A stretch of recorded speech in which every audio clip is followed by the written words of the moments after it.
නයිපෙන වෙහෙර. නයිපෙන වෙහෙර තියෙන්නේ පොළොන්නරුවේ. පොළොන්නරුවේ ඉඳලා හතමුණ පාරෙන් යනකොට තමයි අපිට මේක දකින්න හම්බෙන්නේ. මේකට නයිපෙන වෙහෙර කියලා කියන්නේ මෙතන තියෙන්නේ ඇත්තටම ශිව දේවාලයක්. ශිව දේවාලය ආවරණය කරමින් නයෙක්ගේ පෙනයක් විදිහට තමයි මේකේ වහලේ ගහලා තියෙන්නේ. ඒකයි මේකට නයිපෙන වෙහෙර කියලා කියන්නේ. මෙතන මේ විස්තරය සඳහන් වෙනවා. නයිපෙන වෙහෙර මේක ශිව දේවාලයක් කියලා ඔයාලට විස්තරය මෙතනින් බලා ගන්න පුළුවන්. අපි ඇතුළට ගියොත් අපිට දකින්න පුළුවන් මෙතන විශාල ගල් කණු ගොඩක් තියෙනවා. ඒ වගේම ඇතුලේ ශිව ලිංගයක් තියෙනවා. ඇත්තටම මෙතන තාම භක්තිකයෝ ඇවිල්ලා මෙතන පූජා කටයුතු වල නිරත වෙනවා. මෙන්න මෙතන තියෙනවා ගැඹුරු ලිඳක්.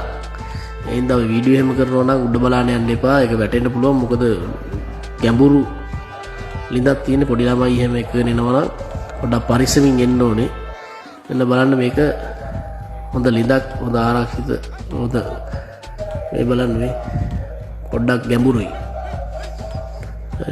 ගැඹුරු විදිහට තමයි හදලා තියෙන්නේ. මේ තියෙන්නේ විහාර මන්දිරයට අපි පේසුණා. ඔය වටපිටාව බොහොම ලස්සනට තියෙනවා. මේ තියෙන ශිවලිංගය. මෙතන තමයි පුද පූජා කටයුතු සිද්ධ කරන ස්ථානය වෙන්නේ. හින්දු අයගේ පූජනීය ස්ථානයක් මෙතන. තියෙන ශිවලිංගය. හරි අපි යමු ටිකක්. තියෙන වටපිටාව බලන්න. ඔය තියෙන්නේ. නටබුන් බොහොම පැහැදිලි තියෙනවා. මේක හතම පොළොන්නරුවේට ඇතුළු වෙනවත් එක්කම වම් අත පැත්තට තියෙනවා හතමුණ කියලා පාරක්. මෙන්න මේ පාරේ යනකොට පාර අයින්නෙම තමයි මේ දර්ශනය දැක ගන්න පුළුවන්. ගොඩක් ලස්සනයි. මේකට එහා පැත්තේ තියෙනවා තව ශිව දේවාලයක්. ඒකත් අපි පස්සේ බලමු. ගොඩක් ලස්සන පරිසරයක තමයි තියෙන්නේ.